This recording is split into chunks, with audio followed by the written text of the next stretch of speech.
Hello दोस्तों, कैसे हैं आप। दोस्तों, कहानी सुनिए।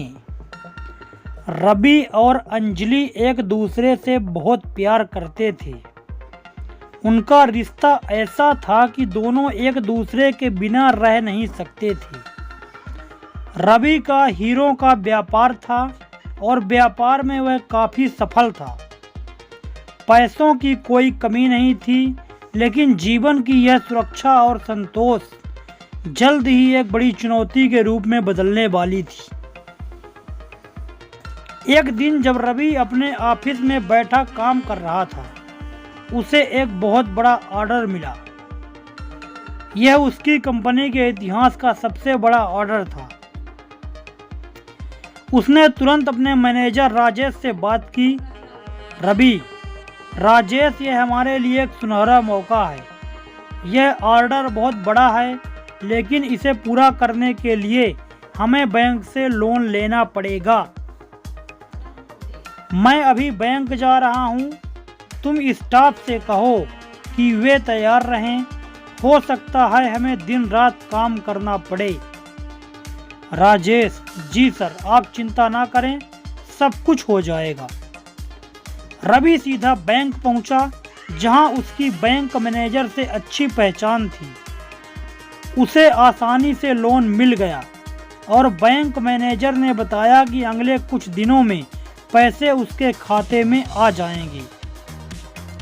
रात को घर आकर रवि ने अंजलि को यह खुशखबरी सुनाई। अंजलि बहुत खुश हुई। अंजलि, इस ऑर्डर के पूरा होने के बाद तुम मुझे घुमाने ले चलोगे, है ना। रवि: बिल्कुल, हम इंडिया से बाहर जाएंगे, लेकिन कुछ समय के लिए मुझे मेहनत करनी होगी। शायद मैं कुछ दिनों तक घर भी ना आ पाऊंगा। तुम चिंता मत करना। अंजलि: तुम बेफिक्र होकर काम करो, मेरी चिंता मत करो। 2 दिन बाद रवि को ऑर्डर मिल गया। वह राजेश से कहता है कि वह हीरे लेने के लिए गुजरात जा रहा है।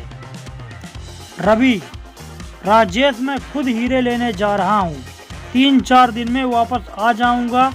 तुम स्टाफ से बात करके तैयार रखो, और ज़रूरत पड़े तो ज़्यादा स्टाफ हायर करने की प्रक्रिया शुरू कर दो। हमें यह ऑर्डर हर हाल में समय पर डिलीवरी करना है। राजेश: सर, आप खुद क्यों जा रहे हैं। रवि: इतने सारे हीरो के लिए मैं किसी और पर भरोसा नहीं कर सकता। अगले दिन रवि दिल्ली से फ्लाइट लेकर गुजरात पहुंचा और अपने पुराने होलसेलर से मिलकर हीरे खरीद लिए। उसी दिन की फ्लाइट से वह वापस दिल्ली लौट आया। रात को करीब 11 बजे उसकी फ्लाइट लैंड हुई और उसने ड्राइवर को गाड़ी मंगवाई। रास्ते में एक सुनसान सड़क पर ड्राइवर तेजी से गाड़ी चला रहा था। रवि ने उसे आराम से चलाने को कहा, लेकिन ड्राइवर ने गाड़ी की रफ्तार कम नहीं की। अचानक रास्ते में एक बूढ़ा आदमी सड़क पार कर रहा था और ड्राइवर को गाड़ी रोकनी पड़ी। जैसे ही गाड़ी रुकी, चारों ओर से नकाबपोश लोग गन लेकर सामने आ गए। गोलियों की गड़गड़ाहट ने सन्नाटे को चीर दिया। रवि का शरीर गोलियों से छलनी हो गया और नकाबपोश लोग उसका सारा सामान लेकर भाग गए। इनमें वह ड्राइवर भी शामिल था। ड्राइवर: साहब, मुझे कोई नहीं जानता, लेकिन मैं साहब को एयरपोर्ट से लेकर आ रहा हूँ। मैं पकड़ा जाऊंगा। राजेश: सब प्लान के मुताबिक हुआ। तुझे तेरा हिस्सा बाद में मिल जाएगा। फिलहाल यह 1 लाख रुपए ले और यहाँ से कहीं दूर निकल जा। फोन तोड़ दे और 2 महीने बाद इस नए नंबर पर संपर्क कर। रवि के निधन की खबर अंजलि तक पहुंची और उसका बुरा हाल हो गया। घर में रिश्तेदारों का तांता लग गया। पुलिस जांच कर रही थी, लेकिन कोई सुराग नहीं मिला। रात को अंजलि को ऐसा महसूस हुआ जैसे कोई उसके बालों को सहला रहा हो। उसने आंखें खोली, लेकिन वहां कोई नहीं था। फिर उसे खिड़की के बाहर एक परछाई नजर आई।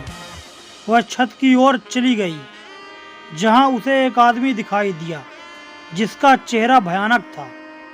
उसकी आंखें सुर्ख लाल थी और मुंह से खूब खून बह रहा था। अंजलि के सामने खड़ा वह आदमी रवि था।